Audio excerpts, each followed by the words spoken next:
فضيحة من فضائح الكرة المصرية وعلى الهواء مباشرة. كوارث الدوري المصري ما تزال مستمرة. امبارح بعد مباراة نادي الزمالك ونادي أسوان وعقب صافرة النهاية، الجماهير اعتدت ورمت الزجاجات وبالاعتداء بالألفاظ على الحكم المباراة، الحكم أمين عمر ومساعديه والحكم الرابع. بسم الله الرحمن الرحيم، اهلا بيكم في فيديو جديد على قناتي على اليوتيوب. حبيت اتكلم النهارده معاكم سريعا عن حاجه حصلت امبارح بعد مباراه نادي الزمالك ومباراه نادي اسوان. الحكم امين عمر والمساعدين والحكم الرابع رضوا امبارح لتطاول بالالفاظ من جماهير نادي الزمالك. الموضوع باختصار شديد ان حكم المواجهه امين عمر والمساعدين وهم خارجين بعد الماتش فوجئوا بان الجماهير بتلقى عليهم الزجاجات وشتيمه وتطاول لفظي على الحكم امين عمر والمساعدين.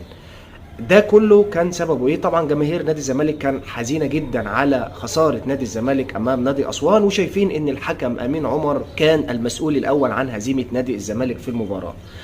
جماهير نادي الزمالك هي جماهير وفية جدا، وجماهير يعني سافرت من القاهرة إلى أسوان في يعني سفر شاق جدا وراء نادي الزمالك، حبا في نادي الزمالك وتشجيعا لنادي الزمالك ودعم للاعبين. اللي شفناه من الحكم أمين عمر كان صعب جدا في المباراة. ضربتين جزاء لنادي الزمالك لم يتم احتسابهم او لم يتم الرجوع الى الفار فيهم. وهنا انا عايز اسال لجنه الحكام ورابطه الانديه والاتحاد المصري لكره القدم، ما هو سبب تواجد الفار؟ الفار موجود عشان نحقق العدالة التحكيمية. حكم المباراة في كورتين على الأقل خالص كان من المفترض أن يتم الرجوع فيهم إلى الفار. على الأقل خالص الحكم كان يتأكد من حالتين ضربتين جزاء لصالح نادي الزمالك في المباراة، بعد ما تدخل حارس مرمى نادي أسوان وما مسكش الكورة ولكنه أعاق سامسون عن الكورة وداس على قدمه. الكورة دي كانت كورة صريحة، كان لازم الفار على الاقل برضه لو الحكم المباراه ما شافهاش انه يكلم الحكم. الكره دي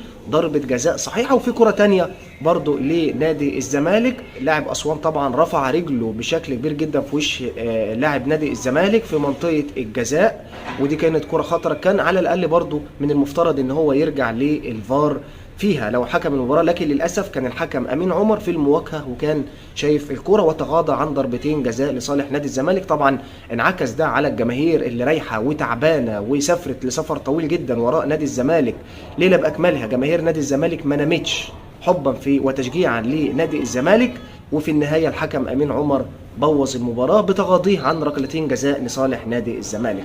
يا جماعه التحكيم والفار فيه مشكله كبيره جدا في مصر. شفنا حكم مواجهه النادي الاهلي ونادي بيراميدز، حكم 10/10، مفيش كوره في المباراه، تحكم كامل في اللاعبين والاجهزه الفنيه، مفيش حد بيتطاول، مفيش حد من بره الاجهزه الفنيه بيشوح او بيدخل الملعب، ما شفناش حد من اللاعبين بيقدر يعترض على الحكم.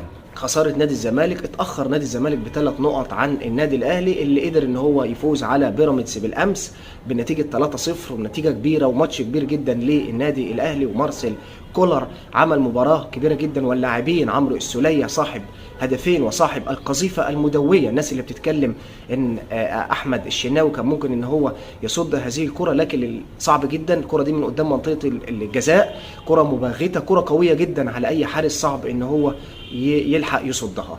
طبعا النادي الاهلي عمل مباراه كبيره جدا. طبعا محمد هاني ايضا عمل مباراه كبيره جدا، بقاله مباراتين دلوقتي محمد هاني بعد الانتقادات الكبيره جدا ليه بدا ان هو يستعيد مستواه، وعمل امبارح 3 اسيست للاعبين النادي الاهلي. كان منهم كره خطيره كانت لكريم فؤاد، وكان منهم ايضا كره ثانيه لشادي حسين. بيتألق لاعيبه نادي الاهلي وخط دفاع النادي الاهلي محمد عبد المنعم وياسر ابراهيم، كان تألق تام في المناطق الدفاعيه.